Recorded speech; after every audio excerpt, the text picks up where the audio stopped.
ಜನ ಆದ್ರೇನು ಸಂಗೀತ ಕೇಳೋಕ್ಕೆ ಅಂತ ಹೇಳಿ, ಅಯ್ಯ ನೀನೊಬ್ಬನಾದರೂ ನನ್ನ ಸಂಗೀತ ಕೇಳೋಕ್ಕಿದೆಯಲ್ಲಯ್ಯ, ನಂಗೆ ತುಂಬ ಖುಷಿ ಆಯ್ತು ಕಣಯ್ಯ, ನಿನಗೆ ಮೈದುಂಬಿ ಮನದುಂಬಿ ಹಾಡ್ತೀನಿ ಅಂತ ಹೇಳ್ದೆ. ಅಯ್ಯೋ ನೀನು ಸಂಗೀತ ಯಾರಿಗೆ ಬೇಕು, ಈ ಜಮ್ಕನ ನನ್ನವು ಖಾಲಿ ಮಾಡಿದ್ರೆ ತಗೊಂಡು ಹೋಗೋಕ್ಕೆ ಇದ್ದೀನಿ, ಬೇಗ ಮುಗಿಸು ಅಂತ.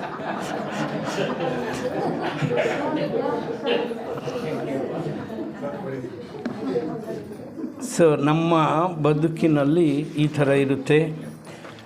ಯಾಕೆ ಡಿ ವಿ ಜಿಯವರ ಮಂಕುತಿಮ್ಮನ ಕಗ್ಗವನ್ನು ನಾವು ಇಷ್ಟಪಡಬೇಕು, ಅದನ್ನು ಅಪ್ಪಿಕೋಬೇಕು ಅಂತಂದರೆ, ಜೀವನದ ಪ್ರತಿಯೊಂದು ಸೂಕ್ಷ್ಮಗಳನ್ನು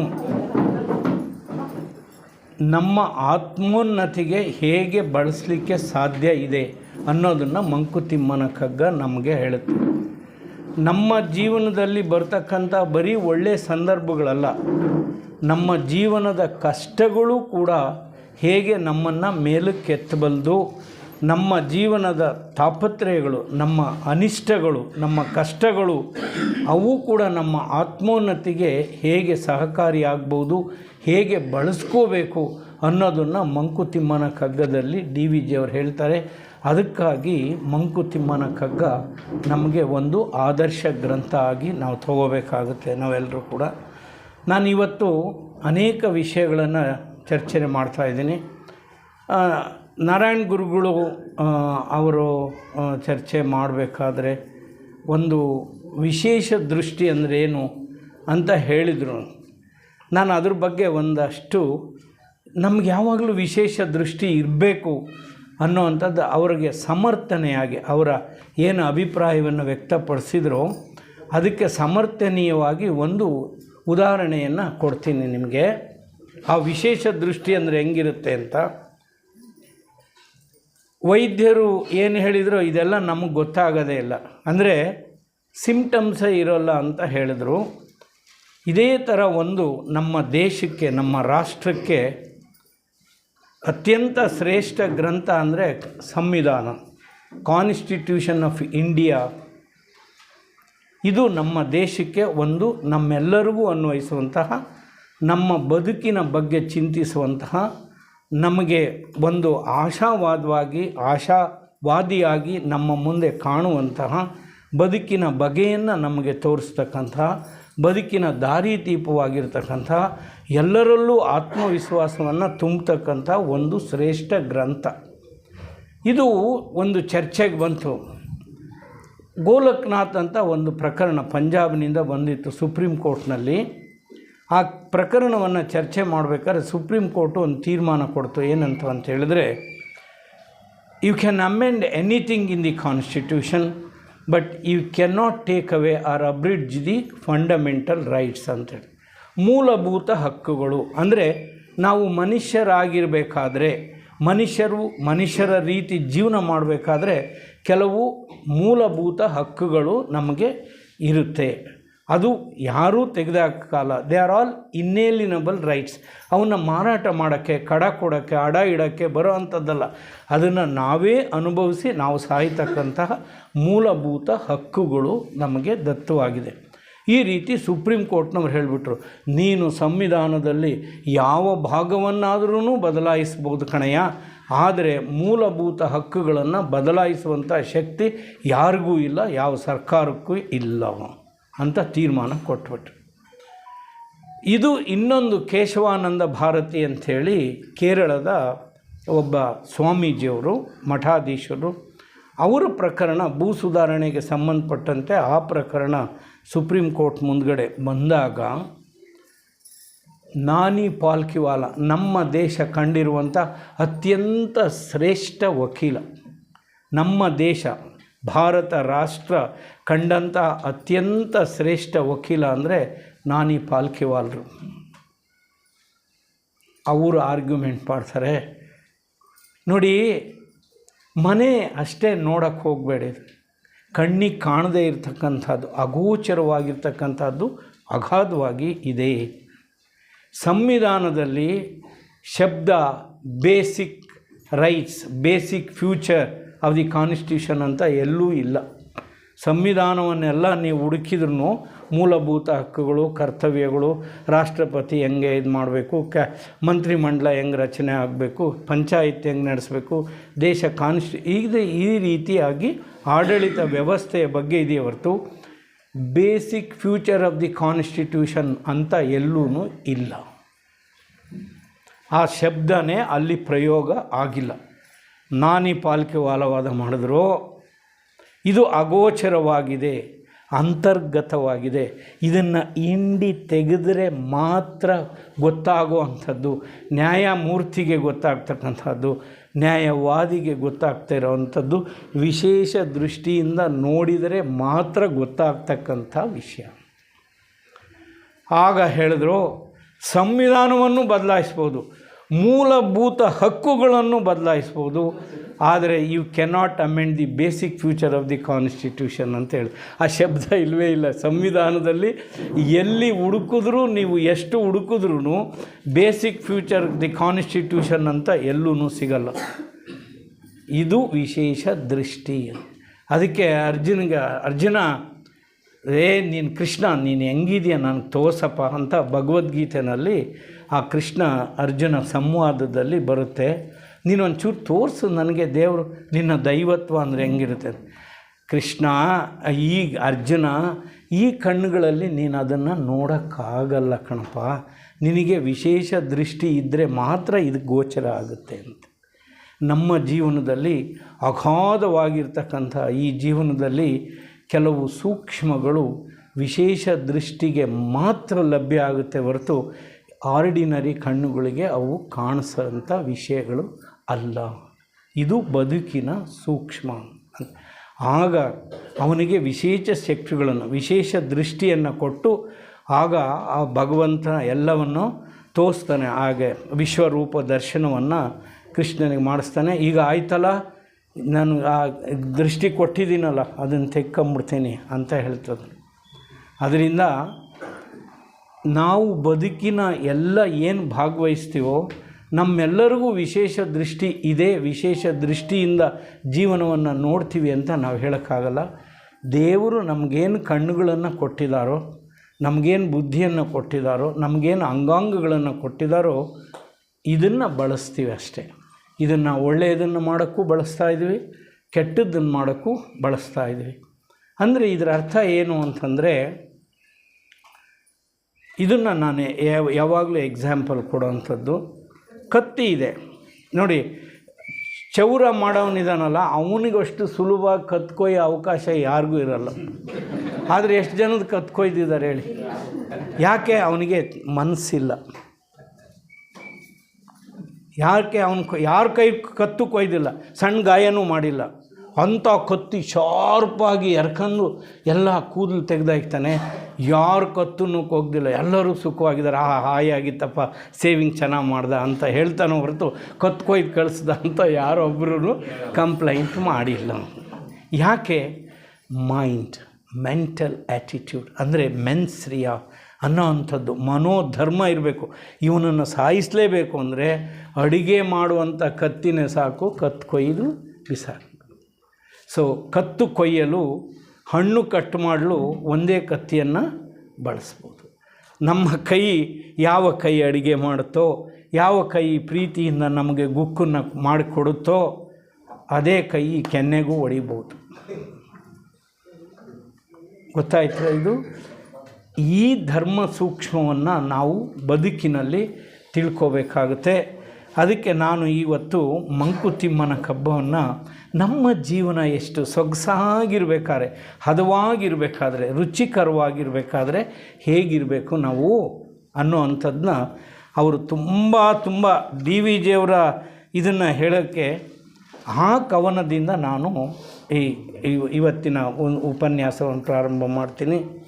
ನೋಡಿ, ಈ ಥರ ಇದ್ದರೆ ನಮಗೆ ತುಂಬ ಯಶಸ್ಸಿನ ಜೀವನವನ್ನು ನಾವು ಮಾಡ್ಬೋದು ಅಂತ ಹೇಳ್ತಾರೆ. ಹೊಸ ಚಿಗುರು, ಹಳೆ ಬೇರು, ಹೊಸ ಚಿಗುರು, ಹಳೆ ಬೇರು, ಕೂಡಿರಲು ಮರ ಸೊಬಗು. ನೋಡಿ, ನಾನು ಹೊಸದಾಗಿ ಹುಟ್ಟು ಬಂದಿರ್ಬೋದು, 10 ವರ್ಷದ 20 ವರ್ಷ. ಸೂರ್ಯ, ಚಂದ್ರ ಎಷ್ಟು ವರ್ಷದಿಂದ ಮತ್ತು ಅವನು ಬೆಳಕು ಕೊಡ್ತಾ ಇದೆ ಅಂತ ನಮ್ಮಪ್ಪ ಅವರಿಗೆಲ್ಲ ಹೆಂಗೆ ಕೊಟ್ಟಿದ್ನೋ, ನಮ್ಮ ಅಜ್ಜ ತಾತಂದ್ರಿಗೆ ಬೆಳಕು ಕೊಟ್ಟಿದ್ನೋ, ಅದೇ ರೀತಿ ಸೂರ್ಯಚಂದ್ರರು ಇವತ್ತು ಬೆಳಕು ಕೊಡ್ತಾ ಇದ್ದಾರೆ. ಹಳೆ ಸೂರ್ಯ ಹಳೆ ಚಂದ್ರ ಅಲ್ವಾ? ಹಳೆ ಸೂರ್ಯ ಹಳೆ ಚಂದ್ರ ಆದರೆ ಹಳೆ ಗಾಳಿ ಎಷ್ಟು ಜನ ಕುಡಿದು ಬಿಟ್ಟಿದ್ದಾರೆ ಯಾರಿಗೆ ಗೊತ್ತು?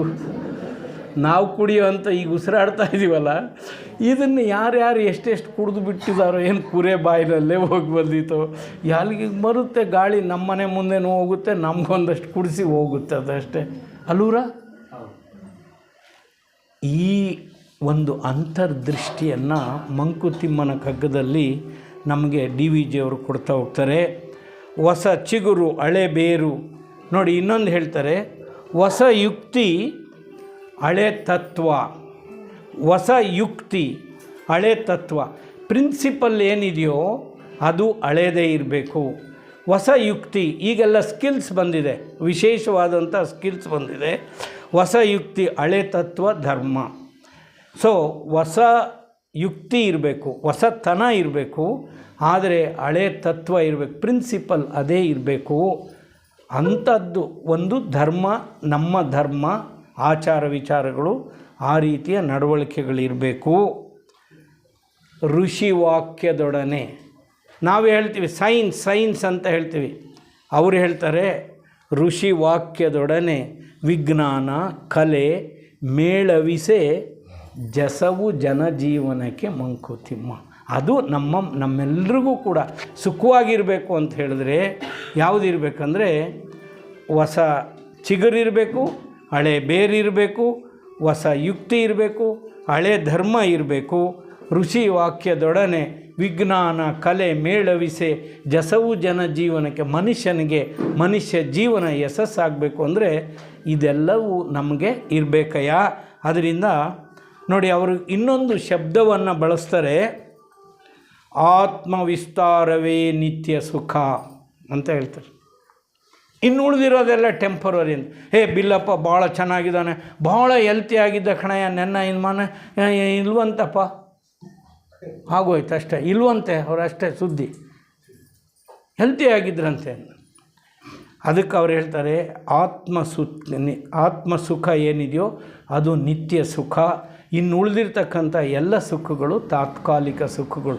ನಮ್ಮ ಬದುಕು, ನಮ್ಮ ಹುಟ್ಟು, ನಮ್ಮ ಸಾವು ಎಲ್ಲವೂ ಕೂಡ ದೇ ಆರ್ ಟೆಂಪರರಿ.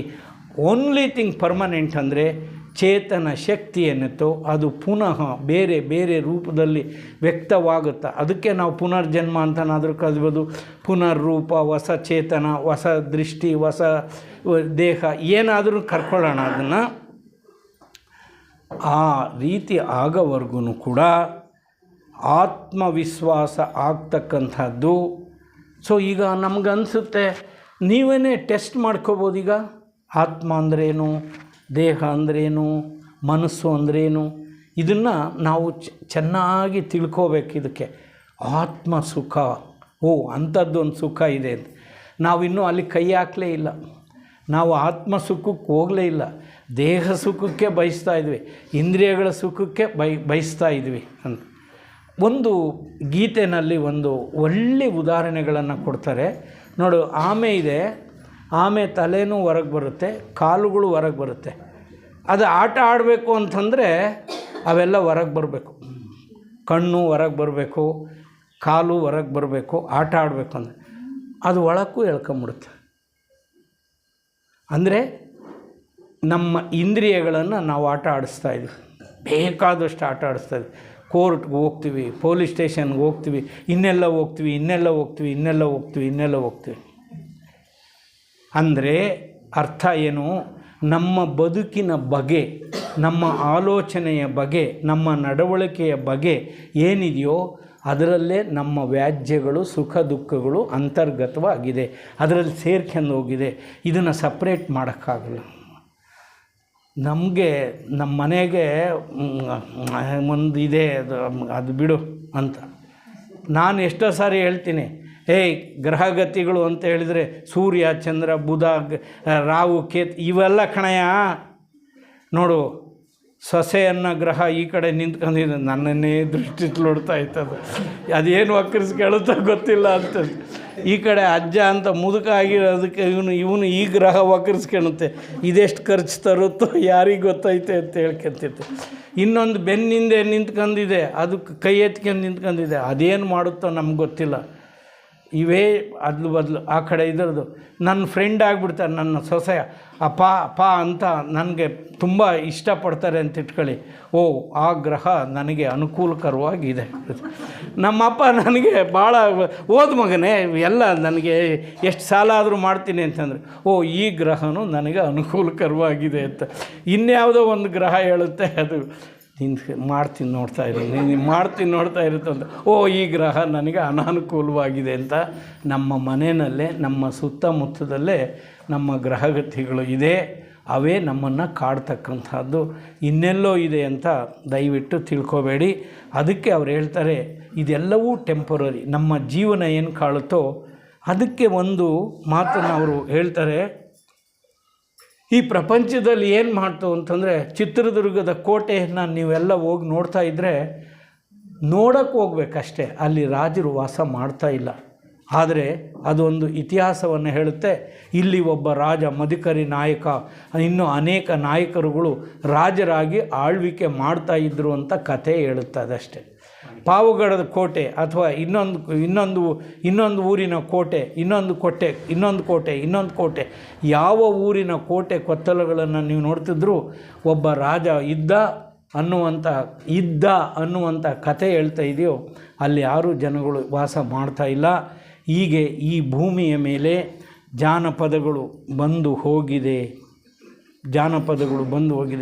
ರಾಜ್ಯಗಳು ಬಂದು ಹೋಗಿದೆ, ಸಾಮ್ರಾಜ್ಯಗಳು ಬಂದು ಹೋಗಿದೆ, ಯೇಸು ಕ್ರಿಸ್ತ ಬಂದು ಹೋಗಿದೆ, ಮೊಹಮ್ಮದ್ ಪೈಗಂಬರ್ ಬಂದು ಹೋಗಿದ್ದಾರೆ, ಅಬ್ರಹಾಂ ಲಿಂಕನ್ ಬಂದು ಹೋಗಿದ್ದಾರೆ, ಜಾನ್ ಎಫ್ ಕೆನಡಿ, ಸಾಕ್ರೆಟಿಸ್ ಬಂದು ಹೋಗಿದ್ದಾರೆ. ಮೆರವಣಿಗೆಯೋ ಲೋಕ ಮಂಕುತಿಮ್ಮ. ಭಾಷೆಗಳು ಬಂದೋಗಿದೆ, ಸಾಮ್ರಾಜ್ಯಗಳು ಬಂದೋಗಿದೆ, ರಾಜ್ಯಗಳು ಬಂದೋಗಿದೆ, ದೇಶಕೋಶಗಳು ಬಂದಿದೆ, ಆಗಿದೆ, ಬದಲಾಗಿದೆ, ಹೋಗಿದೆ, ಇದೆ, ಇರದೆ ಹೋಗಿದೆ. ಅದಕ್ಕೋಸ್ಕರನ ಇದು ನಾವು ಹೊಸಬರು, ನಮ್ಮದೇನೋ ಇದಿದೆ ಆ ಥರ ಎನ್ಕೋಬೇಡ.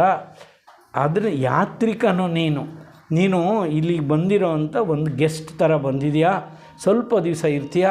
ಆ ಇರುವಂತಹ ಕಾಲ ಏನಿದೆಯೋ ಅದನ್ನು ಸೊಗಸಾಗಿ ಜೀವನವನ್ನು ಮಾಡಿ ಇಲ್ಲಿಂದ ಹೋಗಯ್ಯ. ನೀನು ಒಬ್ಬ ಮನುಷ್ಯ ಇದ್ದ ಅನ್ನುವಂತಹ ಒಂದು ಪ್ರಿಂಟ್ ಬಿಟ್ಟು, ಈಗ ಸ್ವಾಮಿ ವಿವೇಕಾನಂದರು, ರಾಮಕೃಷ್ಣ ಪರಮಹಂಸರು ನಾವೆಲ್ಲ ಜ್ಞಾಪಕ ಮಾಡ್ಕೊಳ್ತೀವಿ. ಯಾಕೆಂದರೆ ಅವರೇನು ಬಹಳ ವರ್ಷಿಲ್ಲ. ಸ್ವಾಮಿ ವಿವೇಕಾನಂದರು 39 ವರ್ಷ, ರಾಮಕೃಷ್ಣ ಪರಮಹಂಸರು 50 ವರ್ಷ ಅಷ್ಟೇ ಬದುಕಿರೋದು. ನಮ್ಮಷ್ಟು ಆಯಸ್ಸು ಕೂಡ ಅವ್ರು ಕಳೆದಿಲ್ಲ ಭೂಲೋಕದಲ್ಲಿ. ಆದರೆ ಶತಮಾನಗಳು ಅವ್ರ ಬಗ್ಗೆ ಆಲೋಚನೆ ಮಾಡಿ ಪುಸ್ತಕಗಳನ್ನು ಬರೆಯುವಂತಹ ಶ್ರೇಷ್ಠ ಜೀವನವನ್ನು ಅವರೆಲ್ಲ ಮಾಡೋಗಿದ್ದಾರೆ. ಅಂತಹ ಬದುಕನ್ನು ಕಟ್ಕೋ ನೀನು, ಅದು ಶ್ರೇಷ್ಠ ಕಣಯ ಅಂತ ಹೇಳಿ ನಮ್ಮ ಮಂಕುತಿಮ್ಮನ ಕಗ್ಗದಲ್ಲಿ ನಮಗವರು ತಿಳಿಸ್ಕೊಡ್ತಾರೆ. ಇದನ್ನು ನಾರಾಯಣ ಗುರುಗಳು ಓದಿದ್ರು. ಇದನ್ನ ಜೀವನವನ್ನು ಗೌರವಿಸಬೇಕು ಅಂತ, ರೆಸ್ಪೆಕ್ಟ್ ಫಾರ್ ಲೈಫ್ ಅಂತ ಹೇಳ್ತಾರೆ.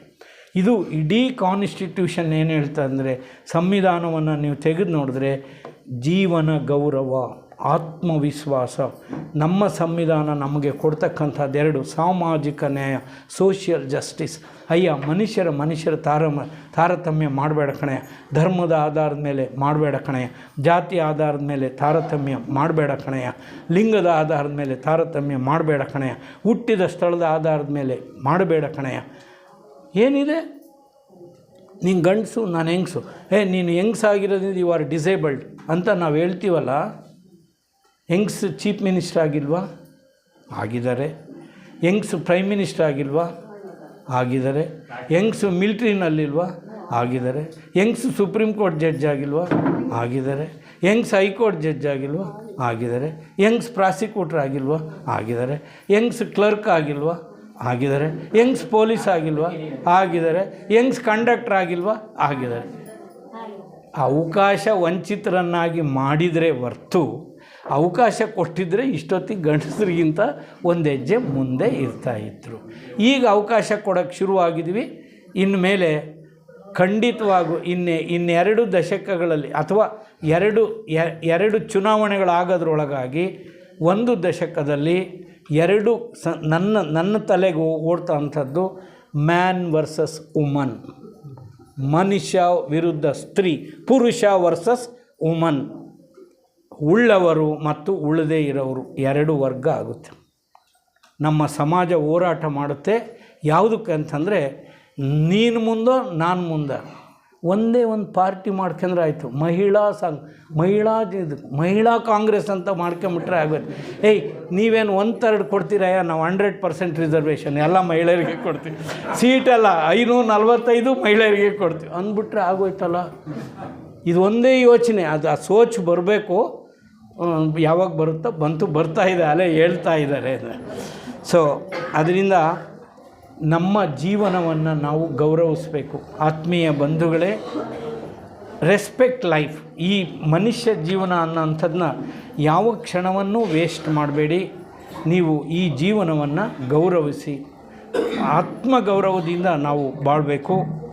ಅದರಿಂದ ಜೀವನವನ್ನು ಗೌರವಿಸಬೇಕು. ಮತ್ತು ನಂಬಿಕೆ ಇರಬೇಕು. ನೋಡಿ, ಇದರಲ್ಲಿ ಈ 2 ವರ್ಡ್ಗೆ ಇದೆ, ಬಿಲೀಫ್ ಆ್ಯಂಡ್ ಫೇತ್ ಅಂತ ಇದೆ. ಒಂದು ನೇರವಾಗಿ ನಮಗೆ ಅನುಭವ. ಈಗ ನನಗೆ ಎಷ್ಟೋ ವರ್ಷ, ಒಂದು 30-40 ವರ್ಷದಿಂದ ಶಿವಮೊಗ್ಗದಲ್ಲಿ ಒಂದು ಚರ್ಚಾ ಸ್ಪರ್ಧೆ ನಡೆದಿತ್ತು. ಆ ಚರ್ಚಾ ಸ್ಪರ್ಧೆಯಲ್ಲಿ ತುಮಕೂರಿಂದ ಒಬ್ಬ ಸ್ಪರ್ಧಾಳು ಬಂದಿದ್ದಲ್ಲ, ಅವನು ಲಾ ಓದ್ತಿದ್ದ. ನಾನು ನಮ್ಮ law college, Davanagere law college ನಾನು ಪ್ರತಿನಿಧಿಸಿದ್ದೆ. ಅವನು ಹೇಳ್ದ, ಇಂದಿನ ಚಲನಚಿತ್ರಗಳು ಸಮಾಜವನ್ನು ದುರ್ಮಾರ್ಗಕ್ಕೆಳೆಯುತ್ತವೆ ಅಂತ ಸಬ್ಜೆಕ್ಟು. ಇಂದಿನ ಚಲನಚಿತ್ರಗಳು ಸಮಾಜವನ್ನು ದುರ್ಮಾರ್ಗಕ್ಕೆಳೆಯುತ್ತಿವೆ. ದುಷ್ಯಂತ ಪ್ರಥಮ ನೋಟದಲ್ಲೇ ಶಕುಂತಲೆಯನ್ನು ನೋಡಿ ಪ್ರೇಮಿಸಿದನಲ್ಲ, ಯಾವ ಚಲನಚಿತ್ರ ನೋಡಿದ್ದ ಅಂದ್ಬಿಟ್ಟ ಅವನು. ಯಾವ ಚಲನಚಿತ್ರ ನೋಡಿದ್ದ? It's a basic instinct. ದ್ರೌಪದಿಯನ್ನು ಕೀಚಕ ಅವಮಾನ ಮಾಡಿದ್ನಲ್ಲ, ತುಂಬಿದ ಸಭೆಯಲ್ಲಿ ಅವಮಾನ ಮಾಡಿದ್ರಲ್ಲ, ಅವ್ರು ಯಾವ ಚಲನಚಿತ್ರ ನೋಡಿದ್ರು ಅಂತ ಕೇಳ್ದ. It's a basic instinct. ಅಂದರೆ ನಮಗೆ ನಂಬಿಕೆ ಅಂತಕ್ಕಂಥದ್ದೇನು ಅಂತಂದರೆ ಅನುಭವಿಸೇ ನಾವು ತಗೋಬೇಕು. ಈಗ ನಮ್ಮ ಅಮ್ಮ ಹೇಳ್ತಾರೆ, ಸಣ್ಣ ಹುಡುಗ ನೀನು ಆ ಒಲೆಯಲ್ಲಿ ಕೈ ಇಡಬೇಡ್ಕಂಡ್ಲ, ಬೆಂಕಿ ಸುಡುತ್ತೆ, ಬೆಳ್ಳೆಲ್ಲ ಸುಟ್ಟೋಗ್ತವೆ ಅಂತ. ಅಮ್ಮ ಇಟ್ಟು ನೋಡ್ತೀನಿ ಅನ್ನೋಕ್ಕಾಗುತ್ತೋ? ಅಮ್ಮ ಹೇಳ್ತಾ ಇದ್ದಾಳೆ ಇಡಬಾರ್ದು, ಸುಡುತ್ತೆ ಅಂದ್ಕೋಬೇಕು ಹೇಳಿ. ಇಲ್ಲ ಕಣಮ್ಮ, ನಾನು ಡೈರೆಕ್ಟ್ ಎಕ್ಸ್ಪೀರಿಯೆನ್ಸ್ ಆಗಬೇಕು, ನನಗೆ ಇಟ್ಟೇ ನೋಡ್ತೀನಿ ಅಂದರೆ ಇಡಪ್ಪ, ಯಾರು ಬೇಡ ಅಂದರು ಅಂತ ಹೇಳ್ತೀನಿ. ಅದರಿಂದ ಕೆಲವು ಸಂಗತಿಗಳು ನಮ್ಮ ಜೀವನದಲ್ಲಿ ನಂಬಿಕೆಯ ಆಧಾರದ ಮೇಲೆ ನಡೀತಕ್ಕಂಥದ್ದಿದೆ. ನೋಡಿ, ಅದನ್ನು ಹೇಳ್ತಾರೆ ಅವರು, ನಂಬದಾದರೆ ನಂಬಿಡೆಯ ಪೂರ್ತಿ, ನಂಬದಾದರೆ ನಂಬಿಡು. ಅದಕ್ಕೆ ಪ್ರಹ್ಲಾದನ ಉದಾಹರಣೆಯನ್ನು ಕೊಡ್ತಾರೆ ಅವರು. ನಂಬಿದನು ಪ್ರಹ್ಲಾದ, ಅವನ ತಂದೆ ನಂಬಲಿಲ್ಲ. ನಂಬಾದರೂ ನಂಬದೇ ಇದ್ದರೂ ಇರು, ಪರವಾಗಿಲ್ಲ. ನಂಬಿದರೂ ಪರವಾಗಿಲ್ಲ. ಈ ವಾರ ನೇತಿಸ್ಟ್, ನನಗೆ ದೇವ್ರ ಬಗ್ಗೆ ನಂಬಿಕೆ ಇಲ್ಲ ಅಂತ, ಫೈನ್. ಆ ರೀತಿ ದೃಢ ನಿಲುವನ್ನು ತಗೋ. ಅದಕ್ಕೆ ಕಂಬದಿನೋ ಬಿಂಬದಿನೋ ಮೋಕ್ಷವವರಿಗಾಯಿತು. ತಂದೆಗೂ ಆಯಿತು, ಮಗನಿಗೂ ಆಯಿತು. ಕಂಬದಿನೋ ಬಿಂಬದಿನೋ ಮೋಕ್ಷವವರಿಗಾಯಿತು. ನಮಗೆಲ್ಲ ಏನು ಹೇಳ್ತಾರೆ? ಸಿಂಬಳದಿ ನೊಣ ನೀನು ಮಂಕುತಿಮ್ಮ ಅಂತ. ಆ ಕಡೆನೂ ಇಲ್ಲ, ಈ ಕಡೆನೂ ಇಲ್ಲ. ಜೇನು ಹುಳ ನೋಡ್ರಿ, ಜೇನು ಹುಳ ಯಾವಾಗಲೂ ಸೌಗಂಧ ಕೊಡ್ತಕ್ಕಂತಹ, ಚೆನ್ನಾಗಿ ಇರ್ತಕ್ಕಂಥ ಮಧು ಇರ್ತಕ್ಕಂಥ ಹೂವುಗಳ ಮೇಲೆ ಮಾತ್ರ ಕೂತ್ಕೊಳ್ಳುತ್ತೆ. ಮಲಮೂತ್ರದ ಮೇಲೆ ಅದಕ್ಕೆ ಎಂದೂ ಕೂತ್ಕೊಳ್ಳಲ್ಲ ಜೇನು ಹುಳ ಅದು. ಆದರೆ ಈ ನೊಣಗಳಿರ್ತಾವಲ್ಲ, ಮನೆ ನೊಣ, ಒಂದು ಸ್ವಲ್ಪ ಹೊತ್ತು ಇದ್ರ ಮೇಲೂ ಕೂತ್ಕೊಂಡಿರುತ್ತೆ, ಒಂದು ಸ್ವಲ್ಪ ಹೊತ್ತು ಅದ್ರ ಮೇಲೆ. ಸಿಂಬಳದಿ ನೊಣ ನೀನು ಮಂಕುತಿಮ್ಮ ಅಂತ ಹೇಳ್ತಾ ಇರೋದು. ದಡ, ನೀನು ಅಲ್ಲೂ ಕೂತ್ಕೊಂತೀಯ, ನಿನಗೆ ಒಂದು ಸ್ವಲ್ಪ ಸಂಸಾರನೂ ಬೇಕು. ಆಮೇಲೆ ಇದ್ದಕ್ಕಿದ್ದಂಗೆ ನನ್ನ ಮಗ ಹಿಂಗೆ ಬೈದು ಬಿಟ್ಟ ಅಂತ ಸನ್ಯಾಸಿ ಆಗಿಬಿಡ್ತೀಯ. ಹಂಗಾಗಬೇಡ ಕಣಯ್ಯ, ಯಾವುದಾದ್ರೂ ಒಂದು ದೃಢವಾಗಿ ಆಗು. ಇಲ್ಲದ್ರೆ ಸಂಸಾರ ಅದೆಷ್ಟು ಕಷ್ಟ ಬಂದ್ರೂ ಸಂಸಾರದಲ್ಲೇ ಎಲ್ಲ ಸೌಖ್ಯವನ್ನು ದುಃಖವನ್ನು ಕಾಣ್ತೀನಿ, ಅದರಿಂದನೇ ಆತ್ಮೋನ್ನತಿ ಮಾಡ್ಕೊಳ್ತೀನಿ ಅಂತ ಹಂಗಾದರೂ ಮಾಡು. ಎಲ್ಲವನ್ನು ತ್ಯಜಿಸಿ ಸನ್ಯಾಸಿಯಾಗಿ ಬ್ರಹ್ಮಚರ್ಯ ಪಾಲನೆ ಮಾಡಿ ಆಧ್ಯಾತ್ಮದ ಉನ್ನತಿಯನ್ನು ಆ ರೀತಿ ಮಾಡಿ ಆ ರೀತಿಯಾದರೂ ಅನುಭವಿಸು. ಆದರೆ ಆ ಕಡೆನೂ ಈ ಕಡೆನೂ ಅನುಮಾನಾಸ್ಪದವಾಗಿ ಎಂದೂ ಜೀವನವನ್ನು ಮಾಡಬೇಡ ನೀನು ಅಂತ ಹೇಳ್ತಾರೆ. ಇವೆಲ್ಲ ಏನು ನಮಗೆ ಇವಾಗ ನಮ್ಗೆ ಹೇಳ್ತಾರೆ, ಇಲ್ಲಿಗೆ ಈಗ ಹಾಡು ಕೇಳಿದ್ವಿ ನಾವು, ಇದೆಲ್ಲ ಯಾಕೆ ನಾವು ಮಾಡಬೇಕು? ಪೂಜೆ, ಭಜನೆ, ಪ್ರಸಾದ ಇದೆಲ್ಲ ಯಾಕೆ ನಮ್ಗೆ ಸ್ವೀಕರಿಸ್ಬೇಕು ಅಂತ ಹೇಳ್ಕೊಂಡ್ರೆ ನಮ್ಮ ಮನಸ್ಸನ್ನು ಉಲ್ಲಾಸವಾಗಿಟ್ಟಿರುತ್ತೆ. ನಮ್ಮ ಮನಸ್ಸು ನಾನು ಸೋಮಸಂದ್ರಕ್ಕೆ ಹೋಗಿದ್ದೆ, ನಂಗೆ ತುಂಬ ಆಂಜನೇಯ ನೋಡಿದೆ, ಪೂಜೆ ಮಾಡಿದರು, ಅಪ್ಪ ನೋಡಿ ಆ ಮೂರ್ತಿನ ನನ್ನ ಮನಸ್ಸಿಗೆ ಸಂತೋಷ ಆಯಿತು ಅಂತ ಹೇಳ್ತಾರೆ.